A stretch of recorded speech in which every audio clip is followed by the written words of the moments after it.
You are 34. You are playing arenas now. 12,000 to 18,000 capacity rooms. You are not the biggest artist in the world, but you are big enough that the business around you has become enormous.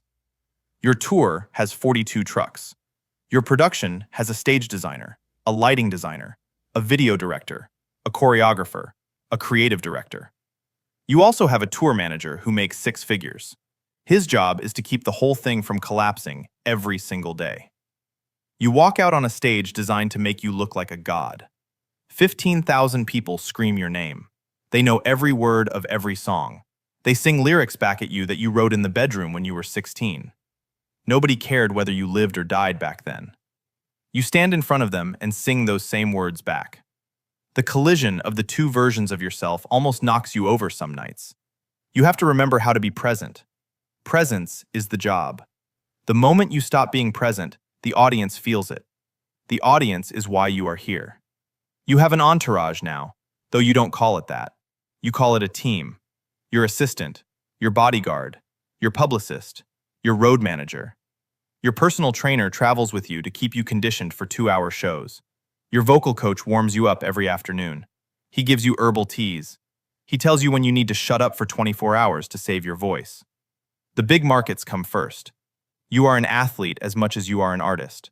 The voice is the instrument. The instrument wears out. There are no replacements.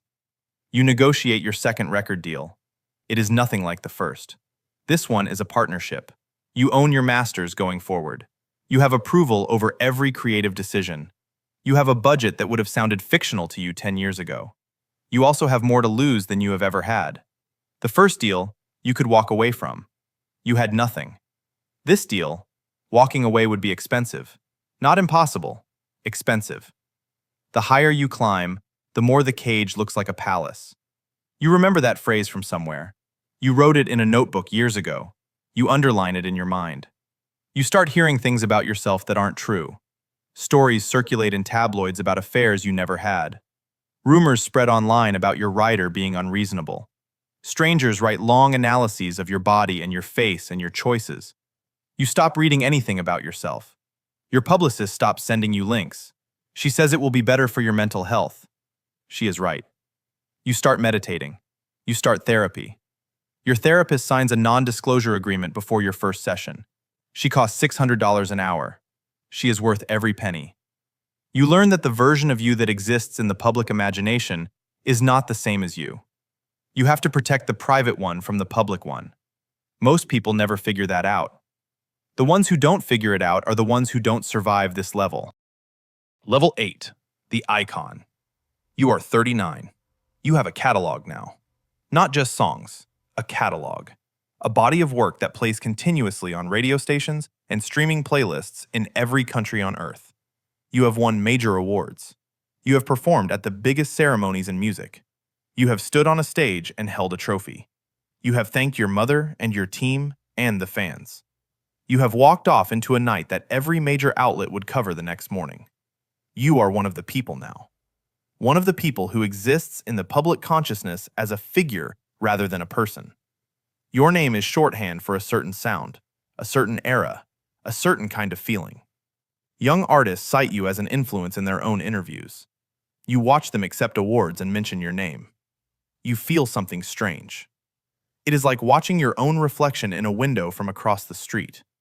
You are the thing you used to look at. You are the person in the poster on somebody's bedroom wall.